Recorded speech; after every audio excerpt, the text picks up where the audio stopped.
మెదక్ జిల్లా చిన్నశంకరంపేట మండలం జంగరాయి గ్రామంలో ప్రాథమిక సహకార పరపతి సంఘం కార్యాలయంలో రైతు భరోసాపై రైతులతో చైర్మన్ శ్రీనివాసరెడ్డి ఆధ్వర్యంలో అభిప్రాయ సేకరణ కార్యక్రమం నిర్వహించారు. రైతులు రైతు భరోసాపై తమ అభిప్రాయాలను అధికారుల దృష్టికి తీసుకువెళ్లారు.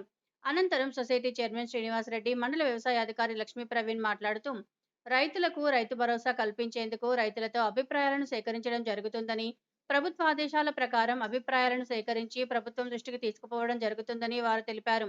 ఈ కార్యక్రమంలో సొసైటీ చైర్మన్ శ్రీనివాసరెడ్డి, మండల వ్యవసాయాధికారి Lakshmi Praveen, society vice chairman Krishna Goud, CEO Balakishtaiah, సొసైటీ పరిధి రైతులు తదితరులు పాల్గొన్నారు. రైతు భరోసా కార్యక్రమానికి జంగరాయి సొసైటీలో ప్రజా సేకరణ పెట్టినాం. దీని నుంచి ప్రజల అభిప్రాయాలు సేకరిస్తున్నాం. దీని నివేదిక ప్రభుత్వానికి పంపిస్తాం. ఒక 10 ఎకరాల వరకు ఇవ్వాలని మా మెజార్టీ పీపుల్స్ అంటున్నారు.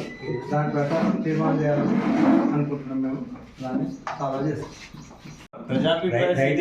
ప్రకారము రైతు భరోసా కోసము ప్రజల అభిప్రాయ సేకరణ గురించి మనం సొసైటీ జంగరాయి కిందకి వచ్చి మీటింగ్ కండక్ట్ చేయడం జరిగింది.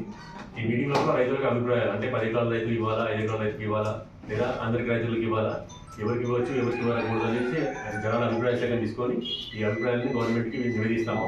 దాని ప్రకారం వచ్చే ఈ నెల 15 నుంచి రైతు భరోసా స్టార్ట్ అవుతుంది. కాబట్టి ఈ రైతు భరోసా లోపల ఏదైతే అభిప్రాయంలో మెజార్టీ ఏదైతే ఉందో దాని ప్రకారం రైతు భరోసా ఇవ్వడం జరుగుతుంది. కాబట్టి ఈ రోజు ఇక్కడ ఈ గ్రామంలో రైతు భరోసా కింద రైతుల నుంచి అభిప్రాయాలు తీసుకోవడం జరుగుతుంది.